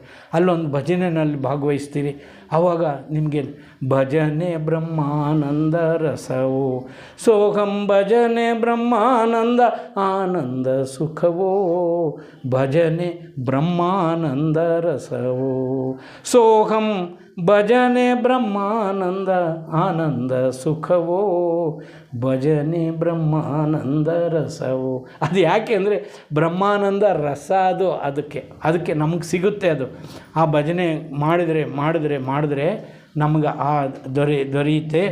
ಅದಕ್ಕೋಸ್ಕರ ದೇವರ ಪೂಜೆ, ಭಜನೆ, ಪ್ರಸಾದ ಇವೆಲ್ಲ ನಮ್ಮ ಆತ್ಮೋನ್ನತಿಗೆ, ಮನಸ್ಸನ್ನು ಸುಖವಾಗಿಟ್ಟಿರುತ್ತೆ, ಆತ್ಮೋನ್ನತಿಗೆ ಸಹಕಾರಿಯಾಗುತ್ತೆ. ಅದಕ್ಕೋಸ್ಕರ ನಾವು ಇದನ್ನು ಮಾಡ್ಬೋದು. ಇನ್ನೊಂದು ಹೇಳ್ತಾರೆ ಅವರು, ವಿಶ್ವಾನುಭವವೇ ವಿಶ್ವಾತ್ಮಾನುಭವವು. ವಿಶ್ವಾನುಭವವೇ ವಿಶ್ವಾತ್ಮಾನುಭವವು ಅಂದರೆ ಜೀವನದಲ್ಲಿ ನಾವು ಏನು ಅನುಭವವನ್ನು ಮಾಡ್ತೀವೋ ಇದಕ್ಕೂ ವಿಶ್ವಾನುಭವಕ್ಕೂ ವಿಶ್ವಾತ್ಮಾನುಭವಕ್ಕೂ ಯಾವ ವ್ಯತ್ಯಾಸವಿಲ್ಲ. ಇಲ್ಲಿ ಬರ್ತಕ್ಕಂತಹ ಎಲ್ಲ ಕಷ್ಟ ಸುಖಗಳನ್ನು ನೀನು ಮಾಡು. ಅದಕ್ಕೆ ಅವರು ಒಂದು ಹೇಳ್ತಾರೆ, ನಿಮಗೆ ಸಂತೋಷದ ಕ್ಷಣಗಳು ಬಂತು, ಆ ರೀತಿ ಸುಖ ಪಡೆಯ. ನಿನ್ನ ದುಃಖಗಳ ಸಂಕಟ ಬಂತು, ನೀನು ಅದರಿಂದ ಪಾಠ ಕಲ್ತ್ಕೊಳ್ಳಯ್ಯ. ನೀನು ಯಾರೋ ಕಿಂಗ್ ಲಿಯಾರ್ ಅಂತ ನಿಮಗೆ ಯಾರು ಕೆಲವ್ರು ಓದಿರ್ಬೋದು. ಅದು 3 ಜನ ಹೆಣ್ಮಕ್ಳು, ಗಾನ್ರಿಲ್, ಕಾರ್ಡಿಲಿಯಾ, ರೀಗನ್ ಅಂತ 3 ಜನ ಹೆಣ್ಮಕ್ಳು. ಗಂಡು ಮಕ್ಕಳಿರಲ್ಲ ರಾಜನಿಗೆ. ಅವರೇನು ಹೇಳ್ಬಿಡ್ತಾರೆ, ನಮ್ಮಪ್ಪನ್ನ ನನ್ನ ಕಣ್ಣಿಗಿಂತ ಹೆಚ್ಚು ಪ್ರೀತಿಸ್ತೀನಿ, ನಮ್ಮಪ್ಪನ ಬಿಟ್ಟರೆ ಇನ್ಯಾರೂ ನಾನು ಪ್ರೀತಿಸಲ್ಲ ಅಂತ. ಆ ಕೊನೆ ಮಗಳಿರ್ತಾಳಲ್ಲ, ಅವಳು ಹೇಳ್ತಾರೆ, ಕಾರ್ಡಿಲಿಯಾ ಅಂತ, I love my father according to my duties ಅಂತ ಹೇಳ್ತಾರೆ. ನಾನು ನಮ್ಮ ಅಪ್ಪನ್ನ ಜಾಸ್ತಿನೂ ಪ್ರೀತಿಸಲ್ಲ, ಕಡಿಮೆನೂ ಪ್ರೀತಿಸಲ್ಲ, ನನ್ನ ಕರ್ತವ್ಯ ಎಷ್ಟಿದೆಯೋ ಅಷ್ಟು ಮಾತ್ರ ಪ್ರೀತಿಸ್ತೀನಿ ಅಂತ ಹೇಳ್ತಾರೆ. ನನ್ನ ಮಗಳು ಕಾರ್ಡಿಲಿಯಾ ಇವಳು ಚೆನ್ನಾಗಿ ಹೇಳ್ತಾಳೆ, ಇವರು ಅಕ್ಕ ತಂಗಿಯರಿಗಿಂತ ಜೋರಾಗಿ ಹೇಳ್ತಾಳೆ ಅಂತ ತಿಳ್ಕೊಂಡಿದ್ದೆ, ಇವಳು ಡಿಸಪಾಯಿಂಟ್ ಮಾಡಿಬಿಟ್ಲು ಅಂದ. ನನಗೆ ಕಾರ್ಡಿಲಿಯಾ ಬೇಡ, ಕಾರ್ಡಿಲಿಯಾ ರಾಜ್ಯ ಕೊಡಲ್ಲ, ನೀವಿಬ್ಬರು ಹಂಚ್ಕೊಳ್ರಿ ಅಂತ ದೊಕ್ಕಾಗ್ತದೆ. ಕೊನೆಗೆ ಅವನಿಗೆ ಮುಪ್ಪು ಬರುತ್ತೆ. ಅವ್ರವ್ರ ಮನೆಗೆ ಹೋದರೆ ನಮ್ಮಪ್ಪನ ಹೆಂಗೆ ಓಡಿಸೋದು ಅಂತ, ಮನೆಯಿಂದ ಓಡಿಸೋದು ಅಂತ ಯೋಚನೆ ಮಾಡ್ತಾಯಿರ್ತಾರೆ. ಅವರಿಬ್ಬರೂ ಕೂಡ ಕಾರ್ಡಿಲಿಯಾ ಹತ್ರ ಕೊನೆಗೆ ಬರ್ತಾನೆ, ನನಗೇನು ಕೊಡಬೇಡಪ್ಪ, ನೀನು ನಮ್ಮಪ್ಪ, ಅದಕ್ಕೋಸ್ಕರ ಸಾಕ್ತೀನಿ ಅಂತ ಹೇಳ್ತಾರೆ. ದಿಸ್ ಈಸ್ ಧರ್ಮ. ಇದಕ್ಕೆ ನಾವು ಧರ್ಮ ಅಂತ ಕರಿತೀವಿ. ಅದಕ್ಕೆ ವಿಶ್ವಾನುಭವವೇ ವಿಶ್ವಾತ್ಮಾನುಭವ ಕೂಡ. ಇದರಿಂದ ಈ ಪ್ರಪಂಚದಲ್ಲಿ ಏನಿಲ್ಲ, it is just A manifestation. ಆ ಥರ ನಾವು ತಿಳ್ಕೋಬೇಕಾಗುತ್ತೆ. ಪ್ರಕಟಗೊಂಡಿರ್ತಕ್ಕಂಥದ್ದು ಎಲ್ಲವೂ ವಿಶ್ವದಲ್ಲಿ ಪ್ರಕೃತಿಯಲ್ಲಿದೆ. ಪ್ರಕಟಗೊಳ್ತಿರ್ತಕ್ಕಂಥ ಅಸಾಧ್ಯ ಶಕ್ತಿ, ಅಮೋಘ ಶಕ್ತಿ, ಅದ್ವಿತೀಯ ಶಕ್ತಿ ಅದು ಹಾಗೇ ಇದೆ. ಪ್ರಕಟಗೊಂಡಿರ್ತಕ್ಕಂಥದ್ದು ಮಾತ್ರ ಪ್ರಕೃತಿಯಾಗಿ ನಮ್ಮ ಕಣ್ಣೆದುರಿಗೆ ಬರುತ್ತೆ. ಅದು ಹುಟ್ಟುತ್ತೆ, ಸಾಯುತ್ತೆ, ಹೋಗುತ್ತೆ, ಪ್ರವಾಹ ಬರುತ್ತೆ, ಮಳೆ ಬರುತ್ತೆ, ಏನೇನೋ ಆಗುತ್ತೆ. This is what is manifested. What is not manifested ಅದು ಅಮೋಘವಾಗಿದೆ. ಅದನ್ನು ನಾವು ತಪ್ಪಲ್ಲ. ಆ ರೀತಿ ನೀವು ಮಾಡಿರಿ ಅಂತ. ಆಮೇಲೆ ನೋಡಿ, ಮಂಕುತಿಮ್ಮನ ಕಗ್ಗದ ವಿಶೇಷ ಇದು. ಆಕಸ್ಮಿಕಗಳು ಹೇಗೆ ಬರ್ತವೆ ಅಂತ ನಾನು ದಿವಸ ನೋಡ್ತೀನಿ. ಆ ಟಿ ವಿ ಸರ್ಕಲ್ನಲ್ಲಿ ಶ್ರದ್ಧಾಂಜಲಿ ದಿನ ಒಬ್ರದ್ದು ಫೋಟೋ ಇರುತ್ತೆ. ಅಪಘಾತದಲ್ಲಿ ಸತ್ತು ಹೋದರು, ಆರೋಗ್ಯದಿಂದ ಇದಾದರು, ಇದು ಆ ಅಂಗಾಂಗಗಳ ವಿಫಲತೆ ಸತ್ತೋದ್ರು, ಮತ್ತೇನೋ ಕಾರಣಕ್ಕೆ ಸತ್ತೋದ್ರು ಅಂತ ಹೇಳ್ತಾರೆ. ಅವ್ರು ಹೇಳ್ತಾರೆ, ನೀನು ನೆಕ್ಕಂತ ಹೋಗ್ತಿರ್ತೀಯ, ಯಾವುದೋ ಗಾಳಿ ಬಂದು ಕಣ್ಣಿಗೆ ಏನಾದ್ರು ಒಂದು ಧೂಳು ಬಿದ್ದು ಹೋತಪ್ಪ, ಅಲ್ಲೇ ನಿನ್ನ ಕಣ್ಣು ಅಮ್ಮ ನೀನು ಹೋಗೋ ಜಾಗಕ್ಕೆ ಬಿಟ್ಟು ಆಸ್ಪತ್ರೆಗೆ ಹೋಗ್ಬೇಕಲ್ಲ ನೀನು. ಏನು ತಂದೊಡ್ಡುತ್ತೆ ನಮ್ಮ ಬದುಕು ಅಂತ ನಮಗೇನು ಗೊತ್ತು. ಅದನ್ನು ಆಕಸ್ಮಿಕಗಳು ಜೀವನದಲ್ಲಿ ನಮಗೋಸ್ಕರ ಕಾಯಲ್ಲ, ಅದು ಹೇಗೋ ಬರುತ್ತೆ. ಯಾಕೆ ತಿರುಪತಿಗೆ ಹೋಗಿ ಬರುವಾಗ ವಾಪಸ್ ಬರ್ತಾಯಿದ್ರು, ಇನ್ನು ಊರು 5 ಕಿಲೋಮೀಟ್ರ್ ಇತ್ತು, ಅಪಘಾತ ಆಗಿ ಎಲ್ಲ 7 ಜನಗಳು ಸತ್ತೋಗಿದ್ದಾರೆ. ಯಾಕೆ ಹಿಂಗಾಗುತ್ತೆ? ತಿರುಪತಿಗೆ ಹೋದರೂ ಕೂಡ ದೇವ್ರು ನೋಡೋಕ್ಕೆ ಹೋಗಿದ್ರಲ್ಲ. ಆಕಸ್ಮಿಕಗಳು. ನಾವು ನಮ್ಮ ದೇಹ, ನಾವು ಮನುಷ್ಯರೇನಿದೆಯೋ that is impermanent, it is not permanent, it is not eternal. ಯಾವುದೇ ಕಾಲಕ್ಕೂ ಇರಬಹುದಾದಂಥ ಸತ್ಯ ಅಲ್ಲ, ಇದು ತೋರಿ ಅಡಗುವಂಥದ್ದು. ಅದರಿಂದ ಸತ್ ಅನ್ನೋವಂಥದ್ದೇನಿದೆಯೋ ಸತ್ಯ, ಸತ್ ಟ್ರುತ್ ಆ್ಯಸ್ ಇಟ್ ಈಸ್, ಅದನ್ನು ಗುರುಗಳು ಹೇಳ್ತಾಯಿದ್ರು ಮೇಡಮ್ ಅವ್ರಿಗೆ ಹೇಳಕ್ಕೆ, ಆ್ಯಸ್ ಇಟ್ ಈಸ್, ನೀನು ಅದನ್ನು ಹೇಗೆ ನೋಡಬೇಕೋ ಹಾಗೆ ನೋಡು ಅಂತ. ಅದು ನನಗೆ ಇಲ್ಲಿ ಭೈರಪ್ಪನ ಬೆಟ್ಟ ಇದೆಯಲ್ಲ, ಭೈರಪ್ಪನ ಬೆಟ್ಟ ನಾನು ಹೈಸ್ಕೂಲ್ ಓದಿದ್ದು ಹೊಸದುರ್ಗದಲ್ಲೇ, 68, 69 ಅಂತ ಅಂದ್ಕೊಳ್ಳಿ. ಆವಾಗಲೂ ನಾವು ಶಿವರಾತ್ರಿ ಟೈಮ್ನಲ್ಲಿ ಬೆಟ್ಟ ಹತ್ತಿದ್ವಿ, ಅಲ್ಲಿ ಭಜನೆ ಮಾಡ್ತಾಯಿದ್ವಿ. ಅದಕ್ಕೆ ಆವಾಗ ಒಂದಷ್ಟು ಕವನ ಬರೆದಿದ್ದಾನೆ. ಇನ್ನು ಬೇಸಿಗೆ ಕಾಲದಲ್ಲಿ ಹತ್ತಿರೋನು ಅವನ ಅನುಭವನ ಅವನು ಬರೆದಿದ್ದಾನೆ. ಈಗ ಹತ್ತಿರೋನು ಈಗ ಬರೆದಿದ್ದಾನೆ, ಮೆಟ್ಲು ಮಾಡಿದ್ದಾರೆ, ಅದು ಮಾಡಿದ್ದಾರೆ, ಇನ್ನು ಮತ್ತೊಂದು ಅನುಕೂಲಗಳು ಈಗ ಬರೆದಿರೋನು ಬರೆದಾನೆ. ಆದರೆ ಭೈರಪ್ಪನ ಬೆಟ್ಟ ಏನಾದರೂ ಸರಿ ಬರೆದಿದೆಯಾ ತಪ್ಪು ಬರೆದಿದೆಯಾ ಅಂತ ಹೇಳಿತಾ, ದ್ಯಾಟ್ ಈಸ್ ಎ ಫ್ಯಾಕ್ಟ್. ಇದನ್ನು ನೀವು ಜಿಡ್ಡ ಕೃಷ್ಣಮೂರ್ತಿಯವರ ತತ್ವದರ್ಶನದಲ್ಲಿ ನೋಡೋಕ್ಕೆ ಸಾಧ್ಯ ಆಗುತ್ತೆ. ಸಿ ದಟ್ ಆ ಗುಡ್ಡ ಇದೆಯಲ್ಲ, ಗುಡ್ಡನೇ ನೋಡಯ್ಯ, ಅದು ನೋಡಿರೋರು ಹೆಂಗೇನು ಹೇಳ್ತಾರೆ ಅಂತ, ದಟ್ ಸೆಕೆಂಡ್. ಅದು ಅವರ ಅಭಿಪ್ರಾಯ ಅಷ್ಟೇ. ಅವರ ಅಭಿಪ್ರಾಯ ಕವನವಾಗಿ ಬಂದಿದೆ. ಗುಡ್ಡನ ನೀನು ನೋಡಿ ಏನೋ ಆಗುತ್ತಲ್ಲ, ಅದನ್ನು ತಗೊಳ್ಳಯ್ಯ ನೀನು ಅಂತೇಳಿ, ದ್ಯಾಟ್ ಈಸ್ ಫ್ಯಾಕ್ಟ್. ಅವರು ಮಾತಾಡ್ತಕ್ಕಂಥದ್ದು ಇವು ಎಕ್ಸ್ಪೀರಿಯನ್ಸ್. ಡೋಂಟ್ ಬಿಲೀವ್ ಮೀ, ನನಗೆ ಹೆಂಗೋ ಕಂಡಿದೆ, ನಾನು ವೇದಾವತಿಯನ್ನು ನೋಡಬೇಕಾದ್ರೆ ಅಂತ ನೋಡಿ. ಇದು ನನಗೂ ಅಂತ ಅನ್ನಿಸ್ತು ನನಗೆ. ಯಾಕೆ ಅಂದರೆ ಒಂದು 35-40 ವರ್ಷದ ಹಿಂದೆ ನಾನು SLC ಓದ್ತಾ ಇರ್ಬೇಕಾದ್ರೆ ಇಲ್ಲಿ ಆ ವೇದಾವತಿ ನದಿನಲ್ಲಿ ನಮ್ಮೂರದ ಹತ್ರ ಮೊಳಕಾಲುದ್ದ ನೀರಿನಲ್ಲಿ ಬೇಸಿಗೆ ಕಾಲದಲ್ಲಿ ಮೀನು ಹಿಡಿತಾ ಇದ್ವಿ. ಮೀನು ಸಿಕ್ಕದು, ಅದು ನದಿ ಪೂರ್ತಿ ಹರಿಯೋದು, ಅಂದರೆ ಜೀವ ನದಿ ಆಗಿತ್ತು. ವೇದಾವತಿ ನದಿ 12 ತಿಂಗಳು ಹರಿಯುವ ನದಿ ಆಗಿತ್ತು. ಈಗ ನಮ್ಮ ಮಕ್ಕಳನ್ನು ಕೇಳಿದ್ರೆ ಅವ್ರಿಗೆ ಹಂಗೆ ಪಾಠ ಹೇಳ್ಕೊಡ್ಬೋದಾ ನಾವು? ವೇದಾವತಿ 12 ತಿಂಗಳು ತುಂಬಿ ಹರಿಯುತ್ತಾಳೆ ಅಂತ ಹೇಳ್ಕೊಡೋಕ್ಕಾಗುತ್ತಾ? That's not the truth, that is not the truth. ನಮ್ಮ ಮಕ್ಳಿಗೆ ಹೇಳ್ಬೇಕಾದ್ರೆ ಇಟ್ ಈಸ್ ಸೀಸನಲ್ ರಿವರ್, ನೋಡಪ್ಪ ಮಳೆ ಬಂದರೆ ಹರಿಯುತ್ತೆ, ಇಲ್ಲದಿದ್ರೆ ಒಣಗೋಗುತ್ತೆ ಅಂತ ಹೇಳೋ ಅಂಥ ಕಾಲಘಟ್ಟದಲ್ಲಿ ನಮ್ಮ ಜೀವಿತದ ಕಾಲದಲ್ಲೇ ನಾವು ಬಂದಿದ್ವಿ. ಯಾವುದು ನಾನು ನೋಡಿದ್ದೀನೋ ಅದನ್ನು ನಾನು ಬರ್ಕೊಂಬಿಟ್ರೆ, ಆ ಕವನ ಅವನು ಓದ್ಕೊಂತ ಹೋಗಿಬಿಟ್ರೆ, ಗಂಗೆ ಪವಿತ್ರಳು, ತುಂಗೆ ಪವಿತ್ರಳು ಅಂತ ಹೇಳ್ಕೊಂತ ಹೋಗಿರೆ, ಆ ಕಾಲಕ್ಕೆ ಅದನ್ನು ಬರೆದಿರುವಂಥ ಕಾಲಘಟ್ಟಕ್ಕೆ ಸತ್ಯ ಇರ್ಬೋದು, but for me it is not truth, it is untruth. ಅದನ್ನು ನಾನು ನಂಬ್ಕೋಬೇಕಾ ಅನ್ನುವಂಥದ್ದು. ಅದಕ್ಕೆ ನಿಮ್ಮ ಜೀವನಾನುಭವ, ನೀವೇನು ಎಕ್ಸ್ಪೀರಿಯೆನ್ಸ್ ಮಾಡ್ತಾ ಇದ್ದೀರಲ್ಲ, ನೀವೇನು ನೋಡ್ತಿರಲ್ಲ, ನೀವೇನು ಅಬ್ಸರ್ವ್ ಮಾಡ್ತಿರಲ್ಲ, ದ್ಯಾಟ್ಸ್ ಬ್ಯೂಟಿಫುಲ್, ದ್ಯಾಟ್ಸ್ ವಂಡರ್ಫುಲ್. ಅದು ನಿಮ್ಮ ಜೀವನ ಅಂತ ನಾವೆಲ್ಲರೂ ತಿಳ್ಕೋಬೇಕು. ಇನ್ನು ಆಸೆ ಬಗ್ಗೆ ಮಾತಾಡಿದ್ದಾರೆ. ಇಡೀ ಬುದ್ಧ ನಮ್ಗೆ ಹೇಳಿರೋದಂದರೆ ಆಸೆಯೇ ದುಃಖಕ್ಕೆ ಕಾರಣ. Desire is the root cause of all miseries in life. ನಮ್ಮ ಜೀವನದ ಎಲ್ಲ ಕಷ್ಟಗಳಿಗೂ ಕೂಡ ಆಸೆಯೇ ದುಃಖಕ್ಕೆ ಕಾರಣ. ಇದಕ್ಕೆ ಪರಿಹಾರ ಇದೆ. ಆಶಾರಹಿತರಾಗ್ತಕ್ಕಂಥದ್ದು ಅಂದ್ರೇನು ಅಂತಂದರೆ ಎವ್ರಿಥಿಂಗ್ ಫಾರ್ ಅದರ್ಸ್. ಈಗ ನಾನೇ ಕುತ್ಕೊಂಡು ನೋಡಲಿ, ನಾನು ಸಂಪಾದನೆ ಮಾಡಿರೋದು ಬಿಟ್ಬಿಡಿ, ನನಗೆ ಸಂಬಳ ಬರೋದು ಮತ್ತೊಂದು ಬಿಟ್ಬಿಡಿ, ಅದನ್ನೆಲ್ಲ ಬಿಟ್ಬಿಡಿ. ನನ್ನ ಶರೀರ ನಂದ ಅಂತ ನಾನು ಯೋಚನೆ ಮಾಡ್ಕೊಂಡ್ರು ಅದೇ ನಂದಲ್ಲ, ನಮ್ಮಪ್ಪ ಅಮ್ಮ ಸೇರ್ಕೆ ಕೊಟ್ಟಿರೋದು. ನನ್ನ ಶರೀರನೇ ನಂದ ಅಂತ ನಾವು ಯೋಚನೆ ಮಾಡಿದ್ರು ಕೂಡ ಅದೇ ನಮ್ಮದಲ್ಲ. I am the owner of nothing. ಏನೂ ತಂದಿಲ್ಲ ಇಲ್ಲಿ. ಈ ಪ್ರಪಂಚಕ್ಕೆ ಬರ್ಬೇಕಾದ್ರೆ ತಂದಿಲ್ಲ. ತಾಯಿ ಗರ್ಭದಿಂದ ಅಳ್ತಾ ಬತ್ತಲೆಯಿಂದ ನಗ್ನ ಶರೀರಿಯಾಗಿ ಬಂದಿದ್ದೀವಿ ನಾವೆಲ್ಲರೂ ಅಷ್ಟೇ. ಯಾರೇ ಆಗಲಿ ಈ ಜಗತ್ತಿನಲ್ಲಿ ಇರುವಂಥ ಎಲ್ಲರೂ ತಾಯಿ ಗರ್ಭದಿಂದ ನಗ್ನರಾಗಿ 2 ಕೈಗಳಿಂದಲೇ ಹುಟ್ಟಿದ್ದಾರೆ. ಇದಕ್ಕೆ ಶ್ರೀಮಂತ ಆಗೋದೇನು, ನಾನು ನಿನಗೆ ಕೊಡ್ತೀನಿ ಅನ್ನೋದೇನು, ನಾನು ನಿನಗೆ ನಮ್ಮ ವ್ಯವಸ್ಥೆಯಲ್ಲಿ ನಾವು we have arranged in such A way ಅಷ್ಟೇ. ಅವ್ರು ಕೊಡೋ ಥರ ನಾವು ಮಾಡ್ಕೊಂಡಿದ್ವಿ ಅಷ್ಟೇ ಹೊರತು. ಆದರೆ ಪ್ರಕೃತಿಯಲ್ಲಿ ನೋಡಿ, 12ನೇ ಶತಮಾನದಲ್ಲಿ ಆದ್ಯ ವಚನಕಾರ ದೇವರ ನರಸಿಂಹ ಬರೆದ ಇಳೆ ನಿಮ್ಮ ದಾನ, ಬೆಳೆ ನಿಮ್ಮ ದಾನ, ಮಳೆ ನಿಮ್ಮ ದಾನ, ಸುಳಿದು ಸುತ್ತುವ ಗಾಳಿ ನಿಮ್ಮ ದಾನ, ನಿಮ್ಮ ದಾನವನ್ನುಂಡು ಅನ್ಯರನ್ನು ಪೊಗಳುವ ಕುನ್ನಿಗಳ ನೇನೆಂಬಯ್ಯ ರಾಮನಾಥ ಅಂತ ಹೇಳ್ತಾರೆ ಅವರು. ಅಂದರೆ 12ನೇ ಶತಮಾನದಲ್ಲಿ ದಾನ ಅಂತ ಆಗಿದೆ. ಗಾಳಿ ದಾನ, ಭೂಮಿ ದಾನ, ನೀರು ದಾನ ಎಲ್ಲ ನೀನು ಕೊಟ್ಟಿದೆಯಾ ಕಣಪ್ಪ ಭಗವಂತ, ನೀವು ನಂದೇನೂ ಇಲ್ಲ ಅಂತ ಆದ್ಯ ವಚನಕಾರ ಹೇಳಿದರೆ, ಇವತ್ತಿಗೆ ಬರಬೇಕಾದ್ರೆ 35 ಇದು ಸೈಟ್ ನಂದು, ಅದರಲ್ಲಿ ಟೆಸ್ಟ್ ಪಾಸ್ ಮಾಡ್ತಾ ಇದ್ದಾನೆ, ಇದರಲ್ಲಿ ತೆಗಿತಾ ಇದ್ದಾನೆ, ಆ ಮುನ್ಸಿಪಾಲ್ಟಿನವ್ರು ಇನ್ನೇನೋ ಮಾಡ್ತಾ ಇದ್ದಾನೆ. All that is A litigation today.